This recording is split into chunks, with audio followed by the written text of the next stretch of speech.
play.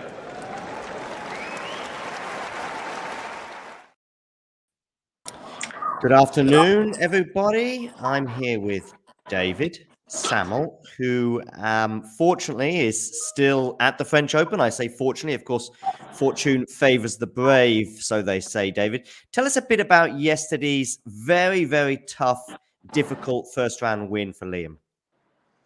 Well, I mean, definitely playing a French player in Roland Garros is always difficult because the crowd are very, very vocal here and kind of get on your back and really support the French players more than most places. And it's surprisingly always very full here for qualifying. It's a very popular event.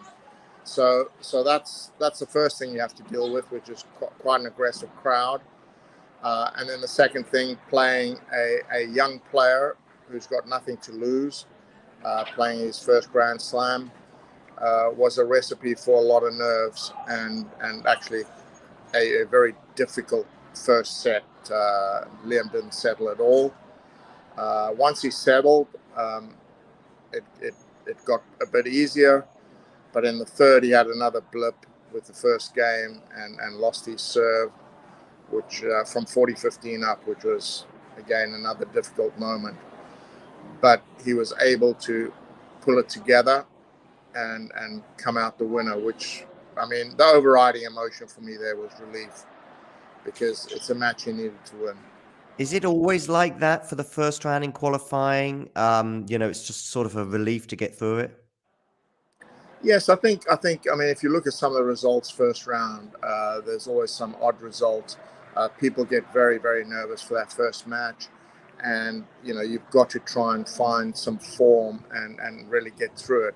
So I'm definitely more relaxed today than I was yesterday because I knew yesterday was going to be, a really tough one for Liam to get through because again he is coming in a little undercooked. But that match, certainly playing 3 sets helps a lot. What was the difference between sets 1 and 2 in particular, where we did see a slightly different Liam, I think?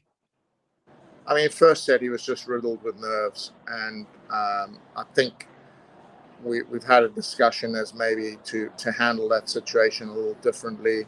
I think he's got to get a bit more pumped up when he feels that nervous and maybe a little more vocal and even maybe a touch angry with himself just to get himself going because it took until the second set before he settled down and started to just focus on the tennis. And today we've got another one because first round of qualifying is spread over a couple of days, but now we're already into the second round. You mentioned some of the anxieties that occurred yesterday in the first set. Tell us about today and today's match.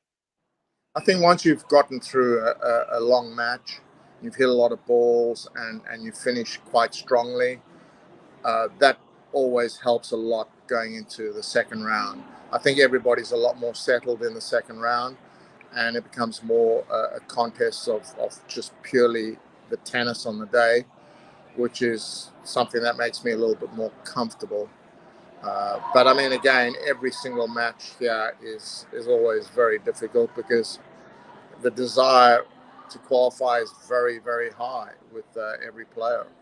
And they're going to fight for everything.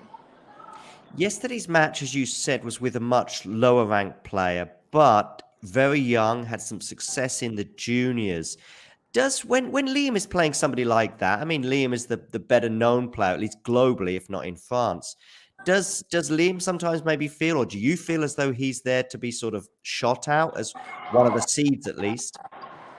I think when it comes to a younger player, there's a lot of unknown quantities. You don't know how they're going to handle the situation.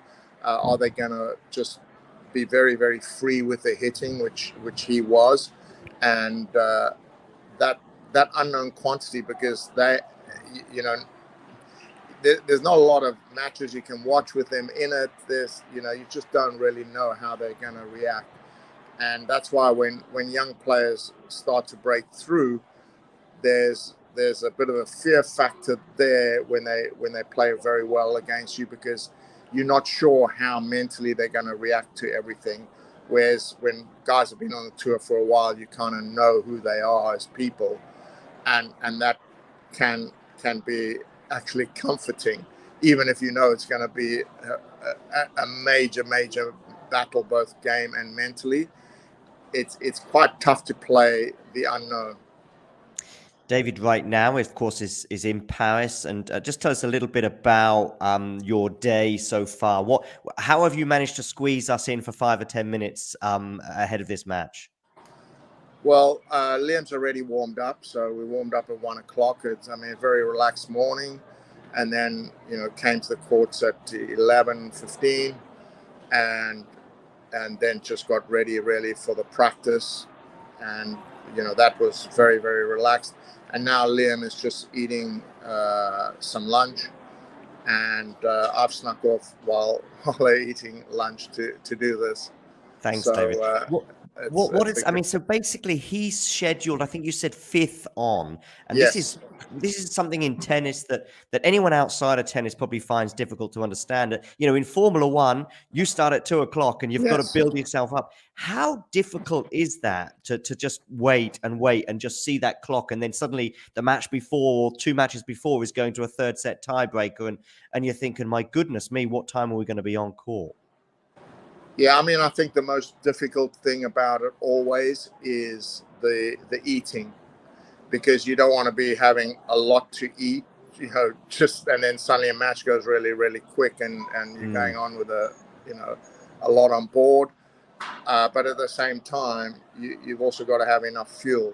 So the really tough thing is when to snack, and basically he's having his main meal now, and then the rest of the afternoon will just be snacking and monitoring how much to snack given the length of the matches. The other thing that is also tricky is you can have a match that's 6-4, 4-1, and you're warming up, getting ready to play, and the player turns it around, and suddenly it's another hour, and it's 7-6, 7-6, and it's an hour and a half before you play again, where it could have been just 10 minutes. So you're warming up sometimes 2 or 3 times to get ready for a match that may or may not happen in the next few minutes. Yeah. Is the weather okay there today, by the way? It's dry. Yes, the weather's lovely. I've just found a quiet corner here, because obviously around the courts is very noisy, and in the players' lounge it's very noisy. So I've just found a quiet corner in Suzanne Longland, Okay. and can speak here where people can actually hear me.